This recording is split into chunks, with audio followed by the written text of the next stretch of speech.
Eğer siz yukarı iktidarlık şahs bo'lishni o'ylasangiz, Dan Penadan yaxshi odam yo'q.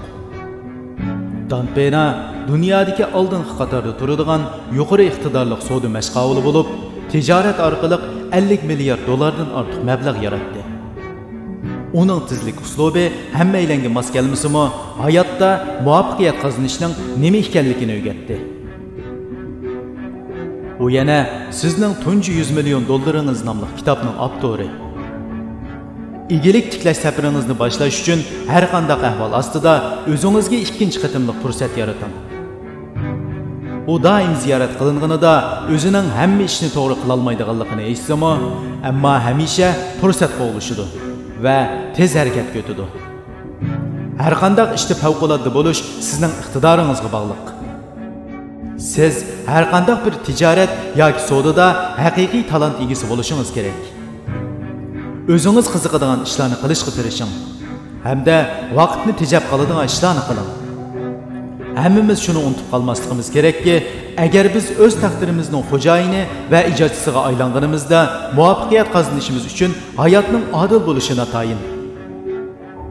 Turmush adil emas. Millionerga aylanish oson emas.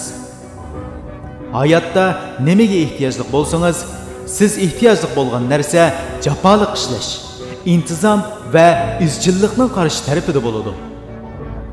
Siz 100% mas'uliyatni zimmangizga olib, kelgusingizning yaratuvchisi bo'lishingiz kerak. Mag'lubiyatchi bilan g'alaba qiluvchining farqi har birining qo'rqinishni qanday bir taraf qilishidir. Hammamiz qo'rqamiz. Iqtidorli odam o'zining qo'rqqan narsasidan foydalanib, o'zining harakatini jonlantiradi. Qo'rqinch har bir shaxs uchun hayotning bir qismi. Birdan bir farqi shuki, muvaffaqiyat qozonguchi qo'rqinchli ahvollarni izlaydi. Chunki ular qarshi tarafda nimaning ularni saqlayotganligini biladi. Qo'rqinchni afzalligingizga ishlatib, uningga qarab ilgirlang. Siz qo'rqinchli ahvolga yo'liqsangiz, shuncha qaysar bo'lib ketasiz. Arzuyingiz va nishoningiz bilan hamisha cho'ng planlarni qiling. Hargiz ozgina tafakkur qilish bilan to'xtab qolmang. O'zini to'van ko'radigan kishilar xatarga tavakkul qilmay, o'zini qo'g'daydi. O'zingizga bo'lgan yuqori hurmat sizga fursat elib keladigan ishonch ato qiladi. Nishoningizga yetish uchun turmushingizda to'salg'ular bo'lishi lozim. Xatarga tavakkul qilmaslik eng cho'ng xatar. O'zingizga ishoning. Iqtidoringizga ishoning.